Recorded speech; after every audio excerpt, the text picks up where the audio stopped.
ಎಲ್ಲರಿಗೂ ನಮಸ್ಕಾರ. ನಾನು ಡಾಕ್ಟರ್ ವೆಂಕಟರಮಣ ಹೆಗಡೆ, ವೇದ ಆರೋಗ್ಯ ಕೇಂದ್ರ, ನಿಸರ್ಗ ಮನೆ, ಶಿರಸಿ. ಆತ್ಮೀಯರೇ, ನಮ್ಮ ಯೂಟ್ಯೂಬ್ ಚಾನಲ್ಗೆ ತಮ್ಮೆಲ್ಲರಿಗೂ ಹೃತ್ಪೂರ್ವಕ ಸ್ವಾಗತವನ್ನು ಕೋರ್ತಾ, ಆತ್ಮೀಯರೇ, ಇವತ್ತು ಹಾರ್ಟ್ ಅಟ್ಯಾಕ್. ಇತ್ತೀಚೆಗಷ್ಟೇ ತಮಿಳಿನ ಒಬ್ಬ ಫೇಮಸ್ ಆ್ಯಕ್ಟರ್ ಸಡನ್ನಾಗಿ ಹಾರ್ಟ್ ಅಟ್ಯಾಕ್ ಆಗಿ ತೀರೋಗುವಂಥ ಪ್ರಸಂಗ ಬಂತು. ಕನ್ನಡದ ಒಬ್ಬ ಡೈರೆಕ್ಟರ್ ಕೂಡ ಇತ್ತೀಚೆಗೆ ಸಡನ್ನಾಗಿ 39ನೇ ವರ್ಷದಲ್ಲೇ ಹಾರ್ಟ್ ಅಟ್ಯಾಕ್ ಆಗಿ ತೀರೋದ್ರು. ಸೊ ಹಾಗಾದರೆ ಸಡನ್ ಕಾರ್ಡಿಯಾಕ್ ಡೆತ್, ಫಸ್ಟ್ ಸಿಂಪ್ಟಮೇ ಅವರಿಗೆ ಡೆತ್. ಮೊದಲು ಎದೆನೋವಿಲ್ಲ ಅಥವಾ ಹೃದಯದ ಕಾಯಿಲೆಯ ಸೂಚನೆ ಇಲ್ಲ, ಏನೂ ಇಲ್ಲ. ಹಾಗಾದರೆ ಯಾಕೆ ಸಡನ್ನಾಗಿ ಹಾರ್ಟ್ ಅಟ್ಯಾಕ್ ಆಗುತ್ತೆ, ಕಾರ್ಡಿಯಾಕ್ ಡೆತ್ ಆಗುತ್ತೆ ಅನ್ನೋದನ್ನು ತಿಳಿಸ್ಕೊಡ್ಲಿಕ್ಕೆ ಆಲ್ಫಾ ನ್ಯಾಚುರಲ್ ಮುಖ್ಯಸ್ಥರು ಜೊತೆಗೆ ಅನೇಕ ವೈದ್ಯರಿಗೆ ಪಾಠ ಮಾಡ್ತಾ ಇರುವಂಥ ಡಾಕ್ಟರ್ ಪ್ರವೀಣ್ ಜೇಕಬ್ ಅವರು ಆಗಮಿಸಿದ್ದಾರೆ. ಡಾಕ್ಟರ್ ಜೇಕಬ್ ಅವರೇ, ಕಾರ್ಯಕ್ರಮಕ್ಕೆ ಸ್ವಾಗತ. ನಮಸ್ಕಾರ. ಸೊ ಇವತ್ತಿನ ಸಂಚಿಕೆಯಲ್ಲಿ ಡಾಕ್ಟರು ಇಂಗ್ಲೀಷಲ್ಲಿ ಹೇಳ್ತಾ ಹೋಗ್ತಾರೆ, ನಾನು ಕನ್ನಡದಲ್ಲಿ ಹೇಳ್ತಾ ಹೋಗ್ತೀನಿ. ಕಡಿಮೆ ಸಮಯ, ಹೆಚ್ಚು ನಾಲೆಜ್ ಕೊಡುವುದು ನಮ್ಮ ಗುರಿ. So heart attack, the truth behind the heart attack, ಸತ್ಯ ಏನು, ಹಾರ್ಟ್ ಅಟ್ಯಾಕ್ ಸಡನ್ ಆಗಲಿಕ್ಕೆ ಕಾರಣ ಏನು, ಇದನ್ನು ನಾವು ತಿಳ್ಕೊಳ್ಳೇಬೇಕು. ಯಾಕಂದರೆ ತುಂಬ ಜನ ಇದಕ್ಕೆ ಒಳಗಾಗ್ತಾ ಇದ್ದಾರೆ. ನಾವು ಇದರಿಂದ ತಪ್ಪಿಸ್ಕೋಬೇಕು ಅಂದರೆ ರಿಸ್ಕ್ ಫ್ಯಾಕ್ಟರ್ ತಿಳ್ಕೊಂಡು ಅದರಿಂದ ದೂರ ಇರಬೇಕು. ಹಾಗಾದರೆ ಬನ್ನಿ ನೋಡೋಣ ಸತ್ಯ, ಈ ಒಂದು ಹಾರ್ಟ್ ಅಟ್ಯಾಕಿನ ಹಿಂದಿರುವಂಥ ಸತ್ಯವನ್ನು. ಸೊ ಮೊದಲನೇದಾಗಿ ಹಾರ್ಟ್ ಅಟ್ಯಾಕ್ ಯಾವ ಥರ ಆಗುತ್ತೆ ಅಂತ ಹೇಳಿ ನಾವು ನೋಡೋದಿದ್ದರೆ, ಈ ಒಂದು ಹೃದಯಕ್ಕೆ ರಕ್ತ ಸಂಚಾರ ಮಾಡುವಂಥ ರಕ್ತನಾಳ ಇದು. ಈ ಥರ ರಕ್ತ ಸಂಚಾರ ಆಗ್ತಾ ಇರುತ್ತೆ. So this is a very long process, chronic disease.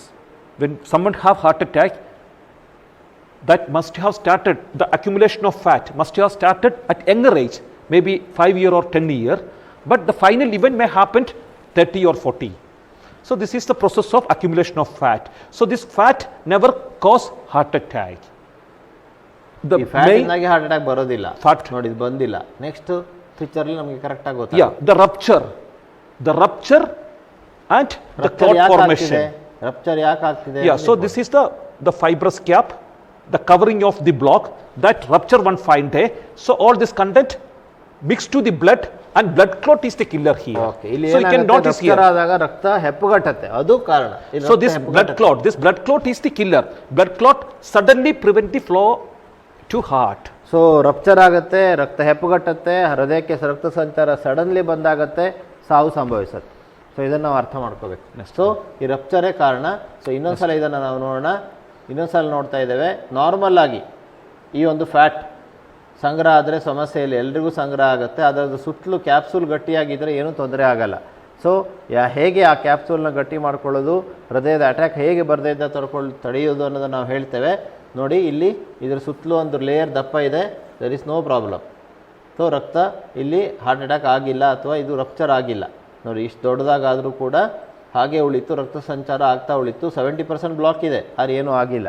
ಆದರೆ ಇಲ್ಲಿ 20% 30% ಬ್ಲಾಕ್ ಇದೆ, ಆದರೆ ಇದು ಒಡಿತಾ ಇದೆ. ಕಾರಣ ಇಲ್ಲಿ ನೋಡಿ, ಇಲ್ಲಿ ಯಾವುದೇ ರೀತಿಯ ಈ ಒಂದು ಕ್ಯಾಪ್ಸೂಲ್ ಬಹಳ ತಿನ್ನಾಗಿದೆ. ಸೊ ಇದು ಸಡನ್ಲಿ ರಪ್ಚರ್ ಆಗೋದನ್ನು ನೀವು ನೋಡ್ಬೋದು. ನೋಡಿ, ರಪ್ಚರ್ ಆಗಿದೆ, ಇಲ್ಲಿ ಕ್ಲಾಟ್ ಆಗುತ್ತೆ. ಸೊ ಇದು ಕಾರಣ. ಸೊ ಇದು ಅರ್ಥ ಆಯ್ತಲ್ಲ ಒಂದು ವಿಷಯ ನಿಮಗೆ. ಸೊ ಹಾಗಾದರೆ ಮುಂದೆ ನೋಡೋಣ. Next one important study from American Heart Association. How big are coronary atherosclerotic plaques that rupture? ಎಷ್ಟು ದೊಡ್ಡದು ಪ್ಲಾಕ್ ಇದ್ದರೆ, ಎಷ್ಟು ದೊಡ್ಡ ಬ್ಲಾಕ್ ಇದ್ದರೆ ಅದು ರಪ್ಚರ್ ಆಗುತ್ತೆ ಅಂತ ಹೇಳಿ ಹೇಳಿ. ಸೊ ಸೈಂಟಿಫಿಕ್ ಆಗಿ ಹೇಳಿದ್ದಾರೆ. ಸರ್ಕ್ಯುಲೇಷನ್ ಅನ್ನುವಂಥ ಜರ್ನಲಲ್ಲಿ ಬಂದಿದೆ. ನೋಡಿ, ಇಲ್ಲಿ 50% of these lesions are at sides with less than 50%. 50%ಕ್ಕಿಂತ ಕಡಿಮೆ ಇರುವಂಥ ಬ್ಲಾಕ್ಸೇ ಹೆಚ್ಚಿಗೆ ರಪ್ಚರ್ ಆಗುವಂಥದ್ದು. 70% ಅಷ್ಟೇ, 75% ಅಷ್ಟು ಬ್ಲಾಕ್ ಇರುವಂಥದ್ದು 20% ಜನಕ್ಕಷ್ಟೇ. 75% cause 20%, less than 50% cause most of the heart attack. So, and for example, this is the statistics. Okay. Less than 50% block. Statistics ಪ್ರಕಾರ ಕರೆಕ್ಟಾಗಿ ಎಕ್ಸ್ಪ್ಲೇನ್ ಮಾಡಲಾಗಿದೆ, ನಿಮ್ಗೆ ಅರ್ಥ ಆಗಲಿ ಅಂತ ಹೇಳಿ. 50%ಕ್ಕಿಂತ ಕಡಿಮೆ ಬ್ಲಾಕ್ ಇರುವಂಥದ್ದು, ಸಣ್ಣ ಬ್ಲಾಕ್ ಇರುವಂಥದ್ದು, ಸಣ್ಣ ಒಂದು ಬ್ಲಾಕ್ ಇರುವಂಥದ್ದು 68% ಜನಕ್ಕೆ ಹಾರ್ಟ್ ಅಟ್ಯಾಕ್ ಆಗುತ್ತೆ. ಅಂದರೆ ಸಣ್ಣ ಬ್ಲಾಕು ಹಾರ್ಟ್ ಅಟ್ಯಾಕ್ ಆಗೋ ಚಾನ್ಸು ಜಾಸ್ತಿ. ಯಾವುದೇ ಸೈನ್ಸ್ ಇರಲ್ಲ, ಸಿಂಪ್ಟಮ್ಸ್ ಇರಲ್ಲ, ಚಿಹ್ನೆ ಇರಲ್ಲ, ಎದೆನೋ ಬರಲ್ಲ, ಸಡನ್ನಾಗಿ ಆಗುತ್ತೆ. ಅದಕ್ಕೆ ನೋಡಿ, ಇಷ್ಟೆಲ್ಲ ಜನಕ್ಕೆ ಹಾರ್ಟ್ ಅಟ್ಯಾಕು ಸಡನ್ನಾಗಿ ಆಗ್ತಾ ಇದೆ. ಸೊ ಮೊದಲನೇ ಸಿಂಪ್ಟಮೇ ಎದೆನೋವು, ಸಡನ್ನಾಗಿ ಸಾವು ಸಂಭವಿಸುತ್ತೆ. ಹಾಗಾಗಿ ಆ ಸಣ್ಣ ಬ್ಲಾಕು ನಿಮ್ಗೆ ಈಸಿಜಲ್ಲೂ ಗೊತ್ತಾಗಲ್ಲ. above 70% cause bigger block, above 70%, 14%. ಅವರಿಗೆ ಎದೆನೋವು ಬರುತ್ತೆ, ಡಾಕ್ಟರ್ ಹತ್ರ ಹೋಗ್ತಾರೆ, ಎಂಜಿಯೋಗ್ರಾಮ್ ಮಾಡ್ತಾರೆ ಅವರು. That's only 14%. But 68% of heart attack happens where block size less than 50. Is very significant finding. We should be very cautious and always ತಾವೆಲ್ಲ ಅರ್ಥ ಮಾಡ್ಕೋಬೇಕು. ಇಲ್ಲಿ ತುಂಬ ಕ್ಲಿಯರ್ ಆಗಿ ಅರ್ಥ ಮಾಡ್ಕೋಬೇಕು. ಕಡಿಮೆ ಚಿಕ್ಕ ಬ್ಲಾಕು ಹೆಚ್ಚಿಗೆ ಹಾರ್ಟ್ ಅಟ್ಯಾಕಿಗೆ ಕಾರಣ ಆಗ್ತದೆ. ದೊಡ್ಡ ಬ್ಲಾಕ್ ಇದ್ದರೆ ಹೆದರಿಕೆ ಇಲ್ಲ. ಸೊ ಚಿಕ್ಕ ಬ್ಲಾಕು ನಮ್ಗೆ ಗೊತ್ತಾಗೋದಿಲ್ಲ, ನಾವೇನು ಮಾಡಬೇಕು? This is the answer. Bigger block, above 75%, but the covering of this block is thick. ಹೌದು. This one seems to be very small, but the covering is thin. You can find out a thin covering. And ನೋಡಿ this, ಬಾರಿ thin ಅಂದರೆ ಸಪೂರದ್ದು ತೆಳು covering ಇದೆ, ಸಣ್ಣ block ಇದೆ, ಆದರೆ ಇದು ರಪ್ಚರ್ ಆಗಿದೆ. ಇಲ್ಲಿ ರಕ್ತನಾಳ ಸಂಚಾರ ಬಂದಾಗಿದೆ, ಈ ಒಂದು ಕ್ಲಾಟಿಂಗ್ ಆಗಿದೆ. ಇದು ದೊಡ್ಡ ಬ್ಲಾಕು, ಆದರೆ ಅದರ ಕವರಿಂಗು ದಪ್ಪ ಆಗಿದೆ, ಈ ಕ್ಯಾಪ್ಸೂಲ್ ದಪ್ಪ ಆಗಿದೆ, ಇಷ್ಟು ದಪ್ಪ ಇದೆ. ಸೊ ಏನೂ ಸಮಸ್ಯೆ ಇಲ್ಲ. and once again I am repeating you, ಅರ್ಥ ಮಾಡ್ಕೋಬೇಕು. yeah, once again it's very important finding. The block never cause heart attack, the blood clot cause heart attack. So ಬ್ಲಾಕಿಂದಾಗಿ ಹಾರ್ಟ್ ಅಟ್ಯಾಕ್ ಆಗೋದಿಲ್ಲ, ರಕ್ತ ಹೆಪ್ಪುಗಟ್ಟುವಿಕೆಯಿಂದ ಹಾರ್ಟ್ ಅಟ್ಯಾಕ್ ಆಗುತ್ತೆ. ಈ ವಿಷಯವನ್ನು ಅರ್ಥ ಮಾಡ್ಕೋಬೇಕು. Thick fibrous cap, thick ಇದು fibrous cap. ಬ್ಲಾಕ್ ಆಯ್ತಾ? ಸೊ ಈ ಬ್ಲಾಕಿನ ಸುತ್ತಲೂ ಥಿಕ್ಕಾದಂತಹ ದಪ್ಪದ ಫೈಬ್ರಸ್ ಕ್ಯಾಪ್ಸೂಲ್ ಇದೆ. ಸೊ ಬ್ಲಾಕ್ ಆಗ್ತಾ ಇಲ್ಲ, ಅಥವಾ ಬ್ಲಾಕ್ ಆಗಿದೆ ಆದರೆ ರಪ್ಚರ್ ಆಗ್ತಾ ಇಲ್ಲ, ಹಾರ್ಟ್ ಅಟ್ಯಾಕ್ ಆಗ್ತಾ ಇಲ್ಲ. ಆದರೆ ಅದೇ ಬ್ಲಾಕ್ ಇಲ್ಲಿದೆ ನೋಡಿ, ಅದರ ಸುತ್ತಲೂ ಇರುವಂತಹ ಒಂದು ಕ್ಯಾಪ್ಸೂಲ್ ಬಹಳ ಥಿನ್ ಆಗಿದೆ, ಇಲ್ಲಿ ರಪ್ಚರ್ ಆಗ್ತಾ ಇದೆ. And you can study about stable plaque and unstable plaque. Unstable ನೀವು block. ಗೂಗಲಲ್ಲಿ ಸ್ಟಡಿ ಮಾಡ್ಬೋದು. ಸ್ಟೇಬಲ್ ಪ್ಲಾಕ್, PLAQE ಪ್ಲಾಕ್, ಹಾಗೂ ಅನ್ಸ್ಟೇಬಲ್ ಪ್ಲಾಕ್, ಅದೆರಡರ ನಡುವಿನ ವ್ಯತ್ಯಾಸ ನೀವೇ ಸ್ಟಡಿ ಮಾಡ್ಬೋದು. So size is not important. Block The cap, fibrous cap, the thickness of fibrous cap is the major. So there is the small blocks. Small blocks are more likely like a volcano, okay. which can erupt at any time. So- Maybe it's like a pimple, very vulnerable to rupture at any time. So the rupture and the content of the block get touch with the blood and sudden blood clot formation. ಜ್ವಾಲಾಮುಖಿ ನೋಡಿ, ಜ್ವಾಲಾಮುಖಿ sudden ಆಗಿ ಆಗ್ಬಿಡುತ್ತೆ. ಜ್ವಾಲಾಮುಖಿಯ ಥರ ಯಾವುದು vulnerable plaque, ಅಂದರೆ ಸಣ್ಣ block ಇದೆ ಆದರೆ heart attack ಆಗುತ್ತೆ. ಇಲ್ಲಿ ದೊಡ್ಡ ಬ್ಲಾಕ್ ಇದೆ, ಹಾರ್ಟ್ ಅಟ್ಯಾಕ್ ಆಗಲ್ಲ. ಸೊ ನೋಡಿ, ಇದು ಇಷ್ಟು ಕಲ್ಲಿನ Mountain, ಪರ್ವತ strong ಇದೆ. block. ಕಲ್ಲಿನ ಪರ್ವತ ಏನು ಹೊಡೆಯಲ್ಲ, ಆದರೆ Stable plaque. ಇದು ಜ್ವಾಲಾಮುಖಿ ಪರ್ವತ ಎಷ್ಟೊತ್ತಿ ಬೇಕಾದ್ರೂ ಬ್ಲಾಸ್ಟ್ ಆಗುತ್ತೆ. ಸೊ ಅದೇ ಥರ ಅಂತ ಹೇಳಿ sir. So the best way to prevent heart attack, we should able to convert weak block, vulnerable block into stable so block. ನಾವು ಏನು ಮಾಡಬೇಕು? ವೀಕ್ ಇರುವಂತಹ ಬ್ಲಾಕನ್ನು ಅದನ್ನು ಸ್ಟೇಬಲ್ ಬ್ಲಾಕ್ ಆಗಿ ಮಾಡಬೇಕು, ಸ್ಟೇಬಲ್ ಮಾಡಬೇಕು. ಈಗ ಮೊಡವೆ ಥರ ಇರುವಂತಹ ಬ್ಲಾಕನ್ನು ನೀರುಳ್ಳಿ ಥರ ಮಾಡಬೇಕು. ಸೊ ಅದು ಹೇಗೆ ಸಾಧ್ಯ? ಸೊ ನಾವೀಗ ತಿಳಿಯೋಣ. So these are the 5 factors leading to plaque rupture. Okay. The rupture of the block can be so mediated ಈ by these ಬ್ಲಾಕ್ 5. ಎಲ್ಲರಿಗೂ ಆಗುತ್ತೆ, ಸೆಡೆಂಟರಿ ಲೈಫ್ ಸ್ಟೈಲ್ ಇದ್ದವ್ರಲ್ಲಿ ಅನೇಕರಲ್ಲಿ ಆಗುತ್ತೆ. ಆದರೆ ಅದು ರಪ್ಚರ್ ಆಗೋಕ್ಕೆ ಮುಖ್ಯವಾದ ಕಾರಣಗಳನ್ನು ನಾವು ನೋಡೋಣ. One is junk food, all type of junk foods, biscuit to chocolate, puri to vada. Is a junk foods can have a bad impact on your heart. Next is too much of carbohydrate. So junk food ಒಂದನೇದು. ಎರಡನೇದಾಗಿ carbohydrate, ಅನ್ನ, ಚಪಾತಿ, ರಾಗಿ, ಜೋಳ, ಇದನ್ನೇ ನಾವು ಜಾಸ್ತಿ ಸ್ವೀಕರಿಸ್ತೇವೆ. 95% ಒಳ್ಳೆ fat ಆಗಲಿ, protein ಆಗಲಿ ನಾವು ಕಡಿಮೆ ಸ್ವೀಕರಿಸ್ತೇವೆ. ಇದು ಒಂದು ಕಾರಣ. Next, uncontrolled diabetes. ಈಗ ಶುಗರ್ ಲೆವೆಲ್ಲು 150 180 ಒಳಗಡೆ ಇದ್ದರೂ, ಡಯಾಬಿಟಿಸ್ ಇದ್ದರೂ ಏನೂ ತೊಂದರೆ ಇಲ್ಲ. ಯಾರಿಗೆ 150 180 ಮೇಲೆ ಹೋಗ್ತಾ ಇರುತ್ತೋ ಆಗ ಅದು ಬ್ಲಾಕ್ ರಪ್ಚರ್ ಆಗುವಂಥ ಚಾನ್ಸಸ್ ಇರುತ್ತೆ. Tobacco consumption, chewing and ಬೀಡಿ ಹಾಗೂ smoking. ಬೀಡಿ, ಸಿಗರೇಟು ಹಾಗೂ ಈ ಒಂದು ಗುಟ್ಕ, ಈ ಎಲ್ಲವೂ ಕೂಡ ಈ ಒಂದು ತೊಂದರೆಯನ್ನು ಉಂಟು ಮಾಡುತ್ತೆ. ರಪ್ಚರ್ ಆಗಲಿಕ್ಕೆ ಒಂದು ಮುಖ್ಯವಾದ ಕಾರಣ. Blood pressure, uncontrolled blood pressure, hypertension. Blood pressure. ಕೆಲವರಿಗೆ ಮಾತ್ರೆ ತಗೊಳ್ಳೋದೇ ಇಲ್ಲ, ಅವರು ಏನೇ ಆಗಲಿ ನಾನು ತೆಗೆದುಕೊಳ್ಳೋದಿಲ್ಲ ಮಾತ್ರೆ ಅಂತ ಉದ್ದಡ್ತಾ ಮಾತಾಡ್ತಾರೆ. ಹಾಗೆ ಹೇಳ್ಬಾರ್ದು. BP ಜಾಸ್ತಿ ಇದ್ದರೆ ಮಾತ್ರೆ ತೆಗೆದುಕೊಳ್ಬೇಕು, ಇಲ್ಲದೇ ಇದ್ದರೆ ಹಾರ್ಟ್ ಪ್ರಾಬ್ಲಮ್ ಆಗುವಂಥ ಚಾನ್ಸಸ್ ಇರುತ್ತೆ. So it is not the cholesterol, it's not the cholesterol. These risk factors are the ಈ major. ರಿಸ್ಕ್ ಫ್ಯಾಕ್ಟರ್ಸ್ ಅಂತ ನಾವು ಅರ್ಥ ಮಾಡ್ಕೋಬೇಕು. ಕೊಲೆಸ್ಟ್ರಾಲ್ ಜಾಸ್ತಿ ಇದೆ ಅಂತ ಹೇಳಿ ಕೊಲೆಸ್ಟ್ರಾಲ್ ಮಾತ್ರೆ ತಗೊಂಡ್ರೆ ಪ್ರಯೋಜನ ಇಲ್ಲ. ಈ ರಿಸ್ಕ್ ಫ್ಯಾಕ್ಟರ್ಸನ್ನು ಅವಾಯ್ಡ್ ಮಾಡಬೇಕು. Yeah, that's the best way to stay away from heart disease. ಹೌದು. And how to prevent it. So ಹಾಗಾದ್ರೆ And one ಬರದೇ good- ಇದ್ದಾಗ ಹೇಗೆ ಪ್ರಿವೆಂಟ್ ಮಾಡೋದು ಅಂತ ಈಗ Dr. Hegdeji, the good news is that one of the disease which can be easily reversible, heart attack and stroke. Just 1 month of a good diet make your block to be stabilized. So block ಇದೆ ಅಂತ ಹೇಳಿ ನಾವು ನೋಡಿದ ಕೂಡಲೇ ನಾವೆಲ್ಲ ಹೆದರ್ ಬಿಡ್ತೇವೆ, immediately surgery ಮಾಡಬೇಕು ಅಂತ ಹೇಳಿ ಹೋಗ್ತೇವೆ. ಅದ್ರ ಬದಲಿಗೆ ನಾವು ಆಹಾರದ ಬದಲಾವಣೆಯನ್ನು ಮಾಡಿಕೊಂಡಾಗ ಖಂಡಿತವಾಗಿ ಆ ಒಂದು ಅನ್ಸ್ಟೇಬಲ್ ಪ್ಲೇಕ್ ಇರೋದು ಸ್ಟೇಬಲ್ ಪ್ಲೇಕ್ ಆಗುತ್ತೆ. ಏನೂ ತೊಂದರೆ ಇಲ್ಲ. ಆ ಬ್ಲಾಕು ನಮ್ಮದು ಗಟ್ಟಿಯಾಗುತ್ತೆ, ಮೊಡವೆ ಥರ ಇರುವಂಥದ್ದು ನೀರುಳ್ಳಿ ಥರ ಆಗುತ್ತೆ, ಅದು ಒಡೆಯುವಂಥ ಚಾನ್ಸಸ್ 0 ಆಗುತ್ತೆ. ಸೊ ಅದಕ್ಕೆ ಏನೆಲ್ಲ ಮಾಡಬೇಕು ಅನ್ನೋದನ್ನು ನಾವೀಗ ನೋಡೋಣ.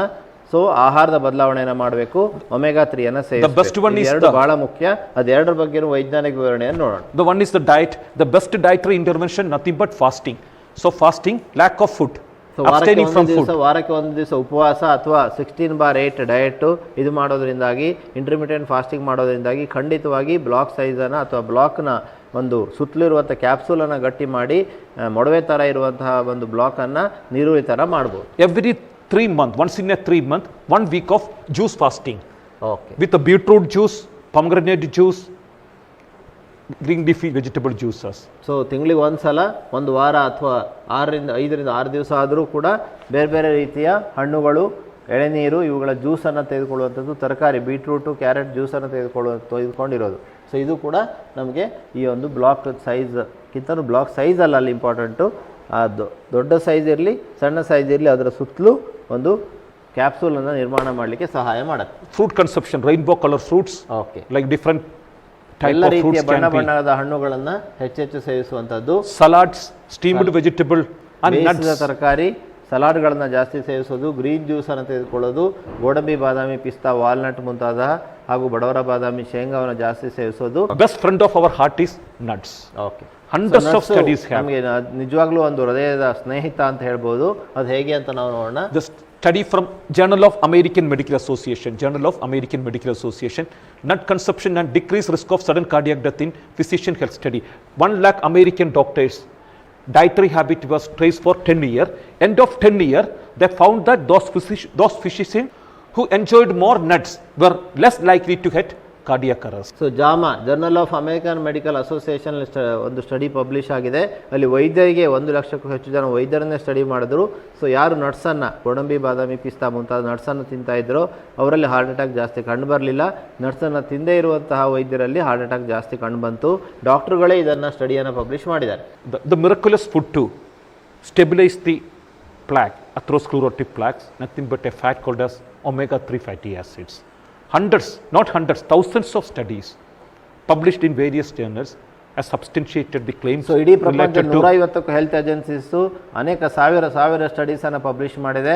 ಹಾರ್ಟ್ ಅಟ್ಯಾಕನ್ನು ಪ್ರಿವೆಂಟ್ ಮಾಡಲಿಕ್ಕೆ ಅತ್ಯುತ್ತಮವಾದಂಥ ಒಂದು ಆಹಾರ ಔಷಧಿ ಅಂದರೆ ಅದು omega-3 ಅಂತೇಳಿ. ನೀವು ಸ್ಟಡೀಸನ್ನು ಈಗ ನೋಡ್ಬೋದು. Let's see study published in Lancet study suggests that omega-3 fatty acid can incorporate to the block and it makes the block to be stabilized. The thickness of the caps can be significantly so increased. ನಾವು ಹೇಳ್ತಾ ಇದ್ವಿ plaque ಇರಬೇಕು ಅಥವಾ plaque ಇದೆ, ಆ ಒಂದು block ಇದೆ, ಆ ಬ್ಲಾಕ್ ಸುತ್ತಲೂ ಇರುವಂಥ ಕ್ಯಾಪ್ಸೂಲು ಮೊಡವೆ ಥರ ಇರೋದು ಗಟ್ಟಿ ಆಗಬೇಕು ಅಂತ. ಆ ಗಟ್ಟಿ ಮಾಡಲಿಕ್ಕೆ ಸಾಧ್ಯ ಇದೆ, omega-3 ಮಾಡಿದೆ ಅನ್ನೋದನ್ನು ಸಂಶೋಧನೆ Let's ಸಾಬೀತುಪಡಿಸಿದೆ. see second study about omega-3.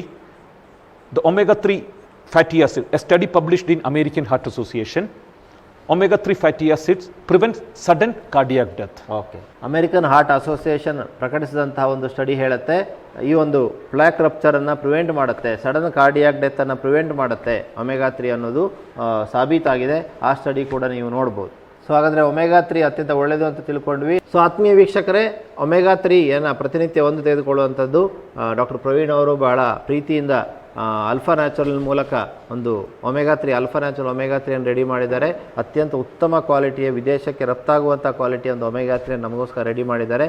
ದಿನ ರಾತ್ರಿ ಮಲಗುವಾಗ 1 ತೆಗೆದುಕೊಳ್ಳಿ ಅಥವಾ ಬ್ರೇಕ್ಫಾಸ್ಟ್ ಆದಮೇಲೆ 1 ತೆಗೆದುಕೊಳ್ತಾ ಬನ್ನಿ. 1 ವರ್ಷ ಬೇಕಾದ್ರೂ ತೆಗೆದುಕೊಳ್ಬೋದು, ಯಾವುದೇ ಅಡ್ಡ ಪರಿಣಾಮ ಇಲ್ಲ. ಒಳ್ಳೆ ಅಡ್ಡ ಪರಿಣಾಮದ ಬದಲಿಗೆ ಸೈಡ್ ಅಡ್ವಾಂಟೇಜಸ್ ಬೇಕಾದಷ್ಟಿದೆ. ಹೃದಯದ ಕಾಯಿಲೆ ತಡೆಗಟ್ಟುವುದಷ್ಟೇ ಅಲ್ಲ, ಅನೇಕ ಇತರ ಸಮಸ್ಯೆಗಳನ್ನು ಕಡಿಮೆ ಮಾಡುವಂಥ ಶಕ್ತಿಯನ್ನು omega-3 ಹೊಂದಿದೆ. ಅನೇಕ ಬಾರಿ ನಾವು omega-3 ಬಗ್ಗೆ ನಿಮಗೆ ತಿಳಿಸ್ಕೊಟ್ಟಿದ್ದೇವೆ. ಕೆಳಗಡೆ ಬರ್ತಾ ಇರುವಂಥ ದೂರವಾಣಿ ಸಂಖ್ಯೆ ತಾವು ಕರೆ ಮಾಡಿದರೆ omega-3 ನಿಮ್ಮ ಮನೆಗೆ ಕಳಿಸ್ಕೊಡುವಂಥ ವ್ಯವಸ್ಥೆಯನ್ನು ಕೂಡ ನಾವು ಮಾಡಿದ್ದೇವೆ ಅನ್ನುವಂಥ ವಿಷಯವನ್ನು ಹೇಳ್ತಾ, omega-3 ಒಂದೇ ಸಾಲೋದಿಲ್ಲ, ಕಾರ್ಬೋಹೈಡ್ರೇಟ್ ಕಡಿಮೆ ಮಾಡಬೇಕು. 1 ಚಪಾತಿ ಅಥವಾ 1 ರೊಟ್ಟಿ ಅಥವಾ ಅರ್ಧ ಕಪ್ ಅನ್ನ ಅಥವಾ ಸಣ್ಣ ಮುದ್ದೆ, ಇದು ಚೇಂಜ್ ಮಾಡಬೇಕು. ಅದಕ್ಕಿಂತ ಪೂರ್ವದಲ್ಲಿ 1 ಗ್ಲಾಸ್ ಗ್ರೀನ್ ಜ್ಯೂಸ್ ಅಥವಾ ಮಜ್ಜಿಗೆಯನ್ನು ಕುಡಿಯೋದು, ಸ್ವಲ್ಪ ಹಸಿ ತರಕಾರಿ ಸಲಾಡ್ಸನ್ನು ತಿನ್ನುವಂಥದ್ದು, ಮೊಳಕೆ ಕಾಳುಗಳನ್ನು ತಿನ್ನುವಂಥದ್ದು, ಬೇಯಿಸಿದ ತರಕಾರಿಯನ್ನು ತಿನ್ನೋದು, ನಾನ್ ವೆಜಿಟೇರಿಯನ್ಸ್ ಆದರೆ ಬೇಯಿಸಿದಂಥ ಮೊಟ್ಟೆ, ಬೇಯಿಸಿದಂಥ ಚಿಕನ್, ಮಟನ್, ಫಿಶ್ ಓಕೆ. ಹಾಗೆಯೇ ಗೋಡಂಬಿ, ಬಾದಾಮಿ, ಪಿಸ್ತಾದಂತಹ ನಟ್ಸ್ಗಳನ್ನು ತಿನ್ನೋದು, ಹಾಗೆಯೇ ಹಣ್ಣುಗಳನ್ನು ತಿನ್ನೋದು, ಹಣ್ಣುಗಳಿಗೆ ಈ ನಟ್ಸನ್ನು ಹಾಕ್ಕೊಂಡು ತಿನ್ಬೋದು. ಕೊನೆಯಲ್ಲಿ ಒಂದಿಷ್ಟು ಪಲ್ಯ ಹಾಗೂ 1 ಚಪಾತಿ. ಸೊ ಈ ರೀತಿ ಆಹಾರ ಕ್ರಮವನ್ನು ಮಾಡಿದ್ರೆ ಖಂಡಿತವಾಗಿ ಯಾವುದೇ ರೀತಿಯ ಹಾರ್ಟ್ ಬ್ಲಾಕ್ ಇರ್ಬೋದು, ಅದು ಅಟ್ಯಾಕ್ ಆಗದೇ ಇದ್ದಾಗ ತಡೆಯಲಿಕ್ಕೆ ಸಾಧ್ಯ. ಇದ್ರ ಬಗ್ಗೆ ಪಕ್ಕಾ ಸಂಶೋಧನೆಗಳಿದೆ ಅನ್ನುವಂತಹ ಒಂದು ಗಟ್ಟಿಯಾದ ಮಾಹಿತಿಯನ್ನು ಧೈರ್ಯವಾಗಿ ವೈಜ್ಞಾನಿಕವಾದ ಬ್ಯಾಕ್ಗ್ರೌಂಡೊಂದಿಗೆ ಹೇಳ್ತಾ, ಡಾಕ್ಟ್ರೇ, ಇವತ್ತಿನ ಸಂಚಿಕೆಯಲ್ಲಿ ಹೃದಯದ ಕಾಯಿಲೆ ಎಲ್ಲರನ್ನೂ ಭಯ ಬೀಳಿಸುವಂಥ ಒಂದು ತೊಂದರೆ. ಪ್ರತಿ ನಿಮಿಷದಲ್ಲಿ ಎಷ್ಟೋ ಸಾವಿರ ಜನ ಹಾರ್ಟ್ ಅಟ್ಯಾಕ್ ಆಗಿ ಮರಣ ಹೊಂದ್ತಾ ಇದ್ದಾರೆ. ಭಾರತ ಈ ಒಂದು ಹಾರ್ಟ್ ಅಟ್ಯಾಕಿನ ರಾಜಧಾನಿಯಾಗಿದೆ. ಇಡೀ ಪ್ರಪಂಚದಲ್ಲಿ ಎಷ್ಟು ಹಾರ್ಟ್ ಅಟ್ಯಾಕ್ ಆಗ್ತಾ ಇದೆಯೋ ಅದಷ್ಟೇ ಹಾರ್ಟ್ ಅಟ್ಯಾಕ್ ಭಾರತದಲ್ಲೂ ಆಗ್ತಾ ಇದೆ. ಸೊ ಹಾಗಾಗಿ ಹಾರ್ಟ್ ಅಟ್ಯಾಕನ್ನು ಪ್ರಿವೆಂಟ್ ಮಾಡುವಂಥ ಉಪಾಯವನ್ನು ತಿಳಿಸ್ಕೊಟ್ಟಿದ್ದೀರಾ. ಧನ್ಯವಾದಗಳು. Thank you.